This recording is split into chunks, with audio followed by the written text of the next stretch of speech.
கிட்டத்தட்ட ஒரு 50 ஆண்டு கால திராவிட அரசியல் சொல்கிறோம். திராவிட மாடல்லாம் சொல்லும்போது எங்கேயோ இருக்கக்கூடிய ஒரு பீகாரில் இருந்தோம், ஊபியிலேருந்து இங்கே வர்றவனை வந்து நம்ம ஒரு வடக்கன்னு சொல்லிட்டு ஒரு கேள்வி பேசுகிறோம். ஈவன் சொன்னால் போனால் அவங்க இறந்தா கூட அவங்க பாடி வர்றதுக்கே எவ்வளோ ப்ராப்ளம் ஆகுது. படத்தில் கூட பார்த்துருக்கோம். இது வந்து கிட்டத்தட்ட ஒரு 10லேருந்து 20 லட்சம் பேர் வரைக்கும் வெளிநாட்டில் நம்ம தமிழர்கள் இருக்காங்க. அது நமக்கு பெருமைலாம் கிடையாது. நடிகனுக்கு என்ன அரசியல் புரிதல் இருக்கு? எந்த நடிகனுக்காவது அந்த அறிவு இருக்கா? ஒரு நடிகன் வந்து பார்த்தீங்கன்னா கேரவனோ ஏசியோ இல்லாமல் வெளியே வர முடியாது. தெரியுமா உங்களுக்கு? விக்கி இல்லாமல் வெளியே முடியுமா? ஒன்றும் இல்லை, ஒரு நடிகன்ட்ட ஒரு ப்ரெஸ் மீட் இருந்தால் போதும்.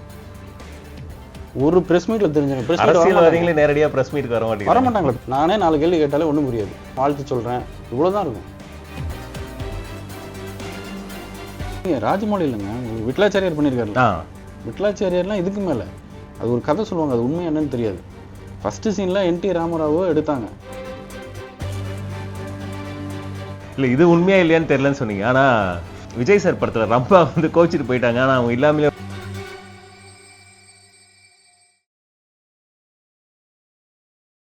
வெல்கம் டு அப்பா மீடியா.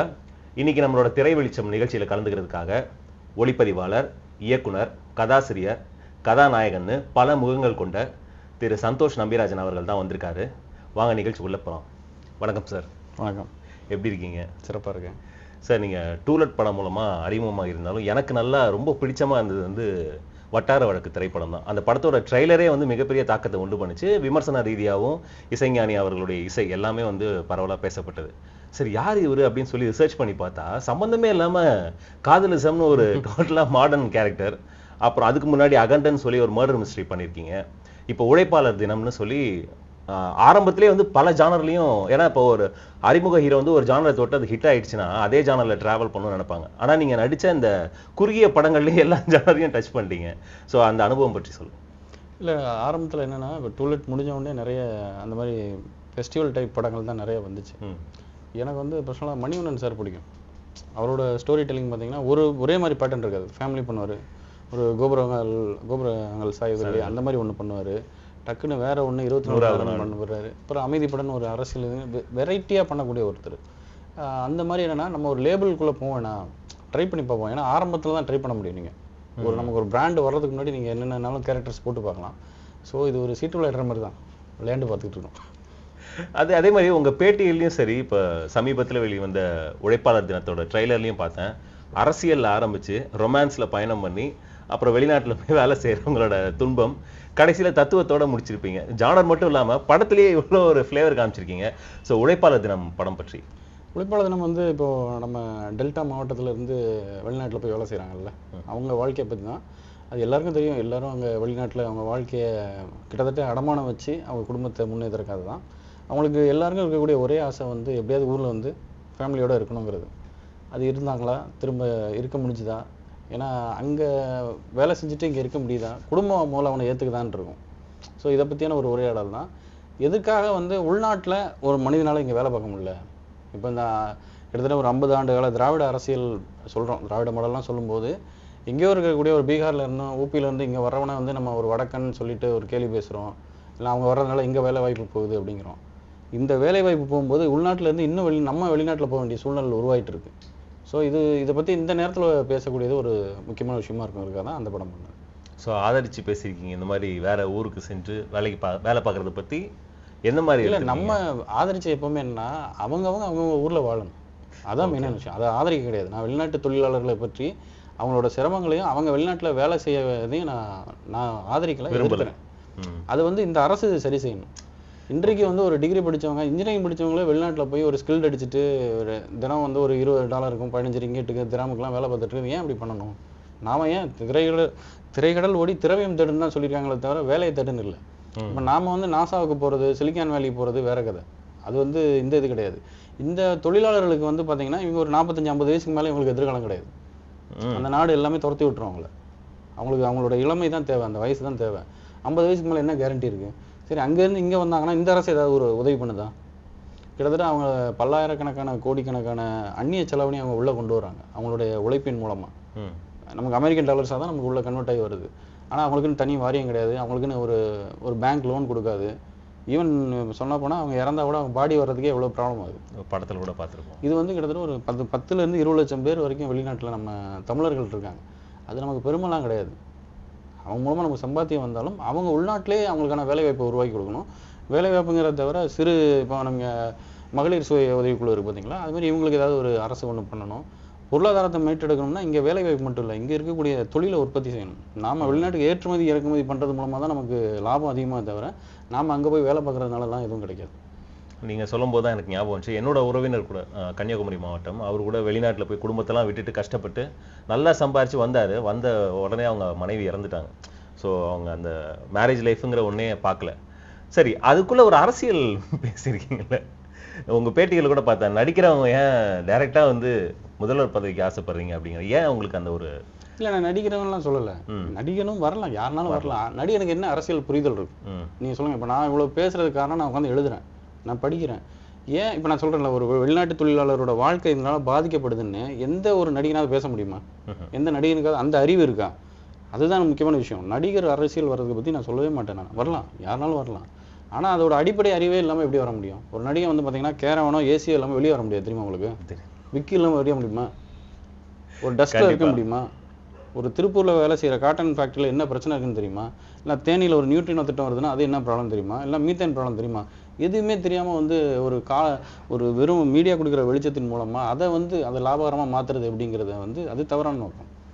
அதை தான் நான் எதிர்க்கிறேன் தவிர நடிகன் ஆகிறது எதிர்க்கவே இல்லை. நடிகன் வரலாம், அவங்களுக்கு அறிவு இருந்தா வாங்க. என்ன திட்டம் இருக்கு, தொலைநோக்கு திட்டம் என்ன, அதை பத்தி சொல்லணும். நீட்டை பத்தி சொல்லணும். இல்லை உள்நாட்டு உற்பத்தி எப்படி இது பண்ண போறீங்க, ஜிடிபி எப்படி உற்பத்தி பண்ண போறீங்க, ஜிடிபி மூலமா எப்படி நம்ம தமிழ்நாடு இன்னும் எப்படி கொண்டு வர்றது, இதை பத்தி நீங்க பேசுனீங்கனாலே தெரிஞ்சிடும். ஒண்ணும் இல்லை, ஒரு நடிகன்ட்ட ஒரு பிரஸ் மீட் இருந்தா போதும். ஒரு பிரஸ் மீட்ல தெரிஞ்சிடும். நேரடியா பிரஸ் மீட்டுக்கு வர மாட்டாங்களா? பிஎம்சிஎமே வர மாட்டாங்கும் போது அப்போ ஒரு நடிகன்ட்ட இதெல்லாம் நான் கேட்டாலே போதும். ஏங்க பிரஸ் மீட்டு, நானே 4 கேள்வி கேட்டாலே ஒண்ணும் புரியாது. இல்லை நான் எதிர்க்கிறேன், வரவேற்கிறேன், வாழ்த்து சொல்றேன், இவ்வளவுதான் இருக்கும். ஏன்னா அந்த ட்ரைலர்ல பார்க்கும்போது கூட எத்தனை கட்சி அந்த கொள்கையை தாங்கி செயல்படுறாங்கிற ஒரு விஷயம் இருக்கு. ஸோ படத்துல இதுவும் மேஜரா வருமா, இல்லை ஒரு அப்படியே கலந்து போற மாதிரி? இல்லை, இது நம்ம என்னன்னா ரொம்ப கொள்கை அதெல்லாம் பேசினா போர் அடிச்சிடும். நம்ம ஒரு என்டர்டைன்மெண்ட்டுக்குள்ள சின்னதாக ஒரு கருத்தை சொல்லாமே தவிர கருத்துக்குள்ள என்டர்டைன்மெண்ட் வைக்க முடியாது. அதனாலதான் ட்ரைலர்லேயே டக்குன்னு ரொமான்ஸுக்கு தாவிட்டீங்களா? ஆமாம், நீ படமே அப்படிதான் இருக்கும். ஒரு காமெடி ரொமான்ஸ். என்னன்னா நமக்கு ஒரு ஆடியன்ஸ் எதுக்கு நமக்கு பார்க்க வராங்க? அவனுக்கு பொழுது போகணும். பொழுது போகும்போது இந்த மாதிரியான சூழல்லாம் இருக்குங்கிறதையும் நம்ம கொஞ்சம் தேன் தடவி கொடுக்குற மாதிரி தான் கொடுக்கணுமே தவிர முழுக்க அப்படி பேசும்போது என்னன்னா போர் அடிக்கும். ரொம்ப அரசியல் பேசிட்டு இருந்தாலும் அவங்க எதுக்கு வராங்க? என்டர்டைன்மெண்ட்டுக்கு வராங்க. என்டர்டைன்மெண்ட்னா லவ் அண்ட் காமெடி தான் என்டர்டைன்மெண்ட். ஸோ அதை பண்ணிட்டு அதில் சின்னதாக நமக்கு தோணுன அரசியலும் பேசிடுறது. ஸோ இப்போ நம்ம இன்டர்வியூவும் லைட்டாக அந்த அரசியல்லேருந்து கொஞ்சம் என்டர்டெயின்மெண்ட்டுக்கு போயிடலாம். நீங்கள் ஆரம்பித்ததே கல்லூரி திரைப்படத்தில் தான். கல்லூரி ரெட்டைச்சுழி, அதில் இயக்குனர் சங்கர் சாரோட தயாரிப்பில் பணிபுரிஞ்சிருக்கீங்க. அந்த அனுபவம் பற்றி, சங்கர் சாரை பற்றி உங்களுக்கு ஏதாவது டைரக்டாக ஏதாவது பேசக்கூடிய சூழ்நிலை அந்த மாதிரி அமைஞ்சது? ஒரே ஒரு நாள் ஒரு ஷூட்டிங் ஸ்பாட் பார்த்தது, அவ்வளோதான். மற்றபடி பாரதி ராஜாவும் பாலச்சந்திரன் சாரும் ஸ்பாட்டில் ரொம்ப நாள் இருந்தாங்க. அப்படி பார்க்கும்போது அவங்க 2 பேருமே குழந்தையாக தான் இருக்காங்க. இன்றைக்கு நான் ஒரு விதத்தில் சொல்கிறது என்னன்னா, நான் இப்போ கூட ஒரு பேட்டியில் சொல்றது, அவங்க எல்லாத்தையுமே பெருசாக ஹீரோ ஆக்கி விட்டாங்க. சாதாரண ஆளுகளை கிங் மேக்கர்ஸ்லாம், ஸ்டார் மேக்கர்ஸ். ஒரு டைரக்டர் நம்ம இன்னைக்கு சொல்லும்போது இன்னைக்கு கிட்டத்தட்ட பெரும்பாலான அசிஸ்டன்ட் டைரக்டருக்கு என்ன பண்ணுறதுன்னு தெரியல. என்ன கதையை பண்ணுறது, லைஃப்பை பற்றி தெரியாமல் தான் படம் பண்ணிட்டு இருக்கேன். ஒரு லைஃப்னா என்ன அதை பற்றி தெரியாமல் வெறும் கொரியன் படங்களை பார்க்குறது, இல்லை வேற ஏதாவது இந்த படம் ஓடிடுச்சா, இப்போ ராஜமௌழி படம் ஓடிச்சுன்னா அதே மாதிரி படம் பண்ணுறது, இப்போ பிரசாத் நீல் ஓடிச்சுன்னா இதே மாதிரி பண்ணலாமா, இதெல்லாம் இல்லாமல் இது நிற்கவும் நிற்காது. இந்த படங்கள்லாம் காலத்தில் அடிச்சு போயிடும். ஒரு அசிஸ்டன்ட் டைரக்டர் பார்த்தீங்கன்னா அவங்களுக்கு லைஃப்பில் எந்த கேரண்டியும் கிடையாது. ஏதாவது கேரண்டி இருக்கா? கண்டிப்பாக கிடையாது. நீங்கள் சினிமாவுக்கு வர்றதே கேரண்டி கிடையாது.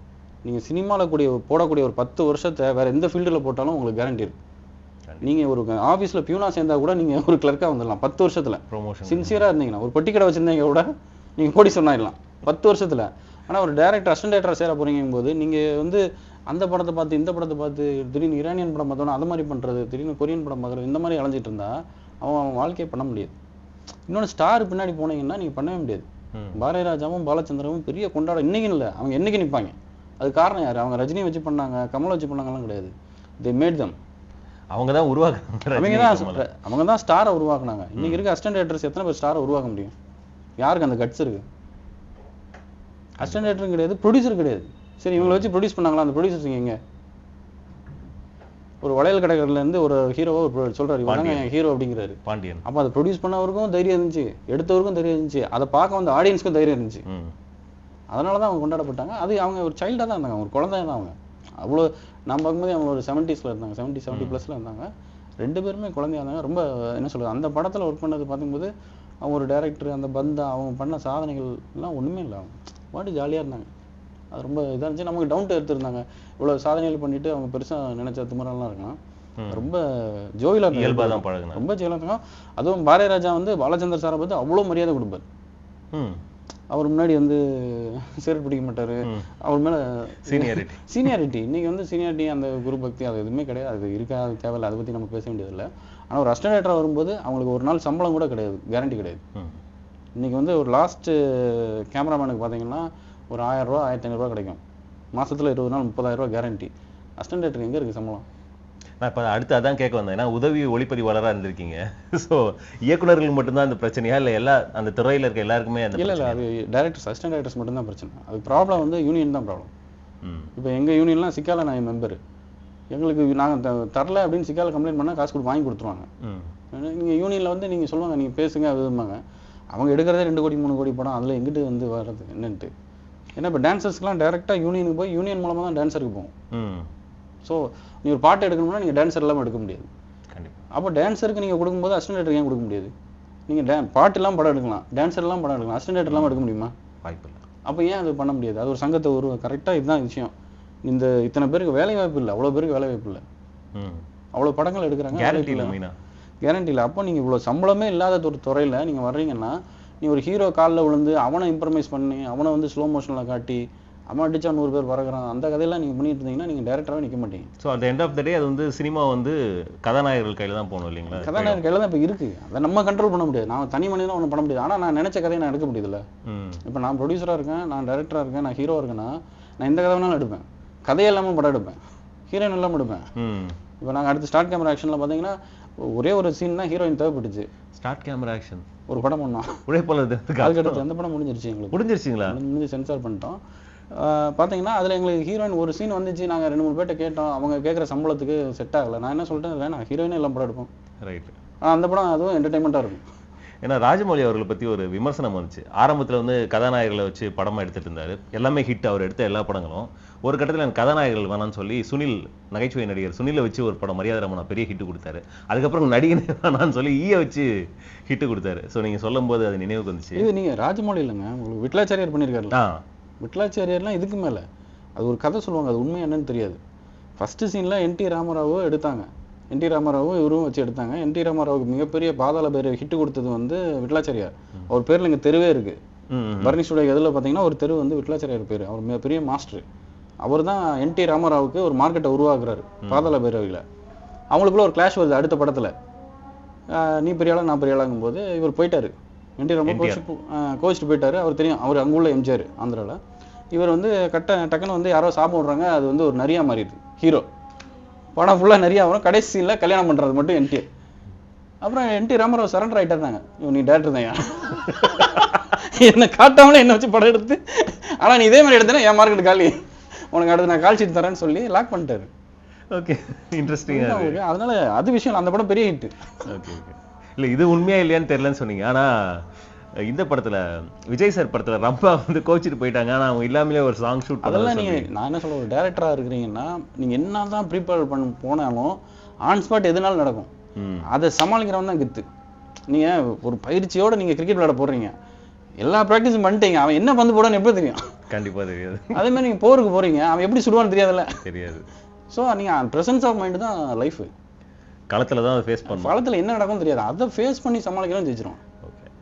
அப்படியே கட் பண்ணால் அடுத்து பரதேசியில் பாலா அவர்கள் இயக்கத்தில் வெளிவந்த படத்தில் நீங்கள் உதவி ஒளிப்பதிவாளராக வேலை செஞ்சீங்க.